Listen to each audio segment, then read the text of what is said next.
Tricycle को flying tricycle बना दिया होता है, जिसमें उसने एक बहुत बड़ी क्लॉक लगाई है ताकि जब भी किसी को वक्त देखना हो तो वो अपना सर उठाए और वक्त देख ले। लेकिन आज तक उसने इसे फ्लाई नहीं किया और अब ब्रायन अपने एक्सपेरिमेंट को टेस्ट करता है, लेकिन उसका ये टेस्ट फेल हो जाता है क्योंकि वो उस ट्राईसाइकिल को उड़ा नहीं पाता। ब्रायन के बहुत सारे एक्सपेरिमेंट्स फेल हो जाते हैं, लेकिन वो कोशिश करना नहीं छोड़ता। एक दिन जब वो कहीं से आ रहा होता है तो रास्ते में वो कचरे में बहुत सारी चीजें देखता है, जिसमें उसे एक मैनीक्विन का हेड मिलता है। उस हेड को देखने के बाद उसके मन में आइडिया आता है क्यों ना वो एक रोबोट बनाए, एक आर्टिफिशियल इंटेलिजेंस। और उस मैनीक्विन के हेड को लेकर वापस वो अपनी वर्कशॉप में आ जाता है, जहां पर उसके पास जितना भी सामान होता है उस सारे सामान से वो उस मैनीक्विन के हेड से एक अजीब सा रोबोट बनाता है। लेकिन बहुत कोशिश करने के बाद भी वो एक्टिवेट नहीं होता। ब्रायन लगातार उस पर काम करता रहता है और एक सुबह उसे चार्जिंग पर लगाकर वो सामान लेने दुकान में जाता है। रास्ते में उसे हेजल नाम की एक लड़की मिलती है जो ब्रायन को बताती है कि शहर में जल्दी एक बहुत बड़ा फेस्टिवल होने वाला है। इस फेस्टिवल में यहाँ के लोकल लोग उस चीज को जला देते हैं जिस चीज से उनकी बुरी यादें जुड़ी होती है। और अब ब्रायन पूरा दिन सफर करने के बाद रात को जब घर आता है तो आसमान में बिजली चमक रही होती है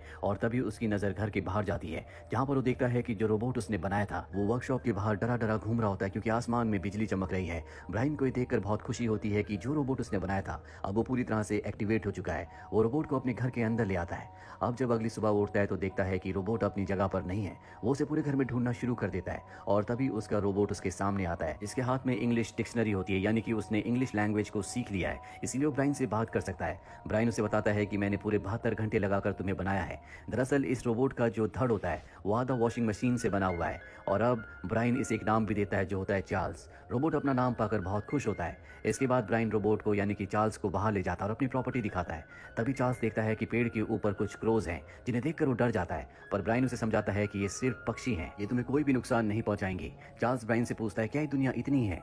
ब्रायन कहता है कि नहीं, ये दुनिया बहुत बड़ी है, लेकिन तुम्हें दुनिया से बचकर रहना होगा, उनसे तुम्हारी जान को खतरा है। और इसके बाद वो चार्ल्स को अंदर ले आता है। अब रात हो जाती है, ब्रायन सो जाता है, लेकिन चार्ल्स पूरी रात लेटे लेटे सिर्फ यही कहता है I am sleeping, I am sleeping. अब सुबह हो जाती है और ब्रायन चार्ल्स को बताता है कि उसे बाहर कुछ काम है, उसे किसी से मिलने जाना है, इसीलिए उसे घर पर अकेले ही रहना होगा। हालांकि चार्ल्स घर पर अकेले नहीं रहना चाहता, वो भी ब्रायन के साथ बाहर जाना चाहता है, पर ब्रायन कहता है कि नहीं, अभी तुम बाहर नहीं जा सकते और उसे घर पर अकेला छोड़कर वो हेजल से मिलने के लिए जाता है। हेजल के साथ कुछ वक्त बिताने के बाद जब वो घर वापस आता है तो चार्ल्स उसे देखकर बहुत ज्यादा खुश हो जाता है। साथ ही चार्ल्स ने अपना ब्रायन का और अपने घर के बाहर के गार्डन का एक पिक्चर भी ड्रॉ किया होता है, क्योंकि चार्ल्स को ड्राइंग करने का बहुत शौक है। अभी दोनों के दोनों एक दूसरे के साथ बहुत अच्छा टाइम स्पेंड करते हैं। दरअसल ये दोनों ही एक दूसरे की कंपनी को बहुत इंजॉय करते हैं। रात को डिनर करने के बाद ये सो जाते हैं। अगली सुबह ब्रायन जब ब्रेकफास्ट बना रहा होता है तो ये दोनों के दोनों डांस भी कर रहे होते हैं और तभी इनका दरवाजा कोई नॉक करता है। दरवाजा नॉक होने की आवाज से चार्ल्स कुछ ना कुछ बड़बड़ाना शुरू कर देता है। ब्रायन उसे कहता है कि तुम्हें चुप रहना होगा और अब ब्रायन दरवाजा खोलता है।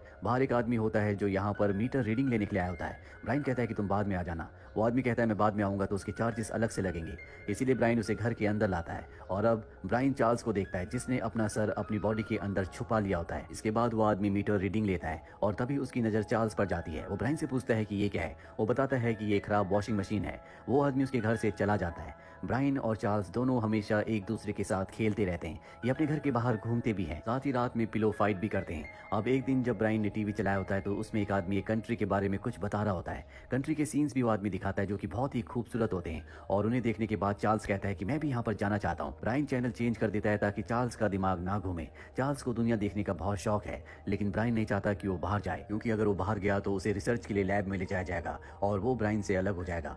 अगली सुबह ब्रायन एक स्टोर में जाता है जहाँ से कुछ सामान खरीद के वापस घर आता है और जब वो घर आता है तो देखता है कि चार्ल्स घर में नहीं है। ये देखकर वो परेशान हो जाता है, पर जब वो घर के बैकयार्ड में जाता है तो वहाँ पर चार्ल्स होता है जिसने अजीब से कपड़े पहने होते हैं। चार्ल्स ब्रायन से कहता है कि मैं उस शहर में जाना चाहता हूँ जिस शहर को मैंने कल टीवी में देखा था। ब्रायन उसे समझाता और घर के अंदर वापस ले आता है। अब चार्ल्स ब्रायन से नाराज हो चुका है। हालांकि एक रोबोट है लेकिन इसके अंदर फीलिंग्स इंसानों वाली हैं। उसे मनाने के लिए ब्रायन चार्ल्स से कहता है कि मैं तुम्हें टाउन ले जाऊंगा। ये सुनकर वो खुश हो जाता है और अब चार्ल्स गाड़ी में आगे बैठना चाहता है। ब्रायन कहता है कि तुम्हें पीछे बैठना होगा, पर उसकी जिद के आगे ब्रायन हार जाता है और उसे गाड़ी में आगे बैठाकर टाउन की तरफ निकल पड़ता है जहां पर उसे काम भी होता है। चार्ल्स रास्ते में ब्रायन से कहता है कि मैं एयरपोर्ट और पूल भी देखना चाहता हूँ। ब्रायन कहता है कि ये सब यहाँ पर नहीं है और अब ब्रायन को जिस जगह पर काम होता है वो उस जगह गाड़ी रोककर चार्ल्स को गाड़ी में छोड़कर अपने काम के लिए निकल पड़ता है। पर जब ब्रायन वापस आता है तो देखता है कि गाड़ी के पास हेजल है जो चार्ल्स से बातें कर रही है, यानी कि उसका सीक्रेट हेजल को पता चल चुका है। वो हेजल से कहता है कि तुम चार्ल्स के बारे में कभी किसी को मत बताना। हेजल उसकी बात मान जाती है और अब ये तीनों के तीनों एक बहुत बड़ी झील के किनारे आते हैं, जहां पर आने के बाद चार्ल्स को बहुत अच्छा लगता है। ब्रायन और हेजल एक दूसरे को पसंद करते हैं, इसीलिए दोनों वॉक कर रहे होते हैं और तभी ब्रायन पीछे देखता है कि चार्ल्स पानी की ओर जा रहा है। वो चार्ल्स को ऐसा करने से मना करता है। वो कहता है कि अगर तुम पानी में गए तो तुम्हारे अंदर शॉर्ट सर्किट हो जाएगा। चार्ल्स उसकी बात मान जाता है और अब ब्रायन, जो कि हेजल को पसंद करता है, वो उसे कहता है कि हम एक बार फिर से बाहर घूमने जा सकते हैं। हेजल उसे हाँ कह देती है और अब जब ये तीनों के तीनों घर की तरफ आ रहे होते हैं, तभी ब्रायन के जो नेबर है, जिनका नाम एडी है, एडी और उसकी बेटियां ब्रायन के रोबोट को यानी कि चार्ल्स को देखने वाले होते हैं, लेकिन किसी तरह से ये उसे छुपा लेते हैं। ब्रायन के दिमाग में हमेशा एक ही डर होता है कि कहीं चार्ल्स के बारे में दूसरों को पता ना चल जाए। अगले दिन वो हेजल को कॉल करता है और कहता है कि आज हमें घूमने के लिए जाना है। हेजल उसके घर पर आ जाती है और जब ये बाहर जा रहे होते हैं, तभी ब्रायन की और चार्ल्स की आपस में बहस हो जाती है, क्योंकि चार्ल्स पूरी दुनिया को देखना चाहता है और ब्रायन ऐसा नहीं चाहता। और अब जब ये दोनों एक दूसरे से बहस कर रहे होते हैं, तभी उसका नेबर, जिसका नाम एडी है, वो अपनी बेटियों के साथ यहाँ पर आ जाता है और वो चार्ल्स को देख लेता है। वो चार्ल्स को देखकर बहुत इंप्रेस होता है, इसीलिए ब्रायन से कहता है कि मैं तुम्हारी इस इन्वेंशन को, तुम्हारे रोबोट को खरीदना चाहता हूँ। पर ब्रायन साफ साफ मना कर देता है, जिससे एडी को गुस्सा आता है और वो ब्रायन को धक्का देकर गिरा देता है। इसके बाद वो गुस्सा होकर वहां से चला जाता है। अगले दिन ब्रायन हेजल से मिलने उसके घर जाता है और जब वो वापस अपने घर आता है तो देखता है कि उसके घर का दरवाजा टूटा हुआ है। वो पूरे घर में चार्ल्स को ढूंढता है, लेकिन चार्ल्स घर में नहीं होता, इसीलिए वो परेशान हो जाता है। पर जब वो एडी के घर की तरफ झांकता है तो वो देखता है कि एडी की दोनों बेटियां चार्ल्स के साथ खेल रही है। ब्रायन एडी के घर के अंदर जाता है, जहां पर उसकी पत्नी से कहता है कि मुझे एडी से मिलना है। वो कहती है कि एडी घर पर नहीं है, लेकिन ब्रायन को पता है कि एडी घर पर ही है, इसीलिए एडी के पास चला जाता है और कहता है कि चार्ल्स को मुझे वापस लौटा दो। एडी कहता है चार्ल्स अपने आप ही यहाँ पर आया है।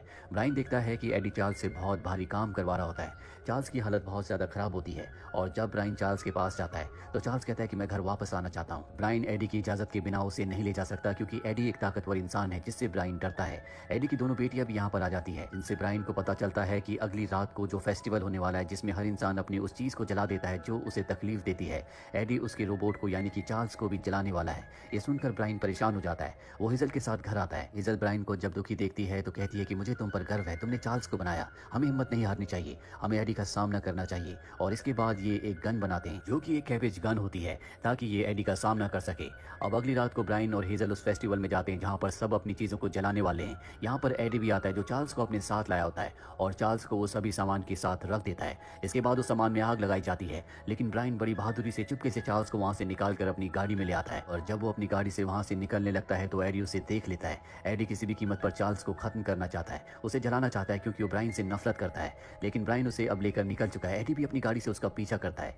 वहीं गाड़ी में ब्रायन और चार्ल्स को दिखाया जाता है, जो एक दूसरे से माफी मांगते हैं, क्योंकि ये कभी कभी एक दूसरे से आर्ग्यूमेंट्स करते थे, यानी कि इन दोनों के बीच में प्यार तो था, पर कहीं ना कहीं ये एक दूसरे को नहीं समझ पा रहे होते। अब ब्रायन, जिसने की कैबेज गन बनाई है, उस कैबेज गन से एडी के ऊपर हमला करना चाहता है, लेकिन अधिकतर ब्रायन की जो इन्वेंशंस होती है वो काम नहीं करती, इसीलिए उसकी कैबेज गन भी काम नहीं कर पाती और एडी एक बार फिर से ब्रायन को पकड़कर चार्ल्स को वापस उसी जगह पर ले आता है जहां पर सब अपनी चीजें जला रहे हैं। ब्रायन एडी को रोकने की कोशिश करता है, लेकिन एडी उस पर हमला कर देता है, लेकिन इससे पहले कि वो ब्रायन को नुकसान पहुंचाता, चार्ल्स उस कैबेज गन को ठीक कर देता है और उस कैबेज गन से चार्ल्स एडी और उसकी फैमिली के ऊपर हमला करता है। कैबेज से चोट बहुत जोर से लगती है, इसीलिए एडी अपनी फैमिली के साथ यहाँ से निकल जाता है। यहाँ पर जितने भी लोग होते हैं वो सब के सब ब्रायन के लिए बहुत खुश होते हैं, सब चार्ल्स को देख लेते हैं। और अब अगली सुबह दिखाया जाता है जहाँ पर ब्रायन और चार्ल्स एक दूसरे के साथ बैठे होते हैं और तभी ब्रायन चार्ल्स को एक टिकट दिखाता है। ये टिकट वर्ल्ड टूर का होता है, जो कि उसने चार्ल्स के लिए खरीदा है। और अब ब्रायन और हेजल चार्ल्स को लेकर एक रेलवे स्टेशन जाते हैं, जहाँ पर अब चार्ल्स यहाँ से निकल जाएगा। ब्रायन चार्ल्स को अपने गले से लगा लेता है। चार्ल्स हेजल को और ब्रायन को एक पिक्चर देता है जो उसने खुद ड्रॉ की होती है और ये ब्रायन की और हेजल की होती है। देख कर इन्हें बहुत खुशी होती है और अब चार्ल्स यहाँ से ट्रेन पकड़कर अपने सपने को पूरा करने के लिए निकल जाता है, जैसा कि वो हमेशा से पूरी दुनिया देखना चाहता था। अब वो पूरी दुनिया देख सकता है और इसी के साथ ये फिल्म, ये कहानी यहीं पर खत्म हो जाती है। उम्मीद करते हैं कि ये कहानी आपको पसंद आई।